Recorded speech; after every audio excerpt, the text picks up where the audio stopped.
Ano bang nakikita niyong problema sa sektor ng edukasyon at mababa yung proficiency ng ating mga mag-aaral?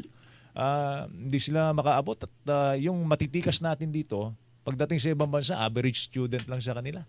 Meron ba kayong nakikitang paraan sa pamagitan ng legislasyon para ma-improve natin ang sektor ng edukasyon ng ating mga kabataan? Tagal sumagot ah. Hirap na tanong yan eh. Hirap tanong yan kasi kung sabihin ko na... Tsaka may buntong hininga pa, pare mo. Kung sabihin ko na itaas natin ang qualification ng ating mga teachers, Pera. baka sabihin ng mga teachers ko noon na dinaanan ko, ikaw wala kang utang na loob ha. You are you because of us. Ayun, Kami nagturo sa iyo, Totoo tapos yun. ngayon sabihin mo na kulang kami ng kaalaman sa pagturo, di ba? Pero let's face it, reality check tayo.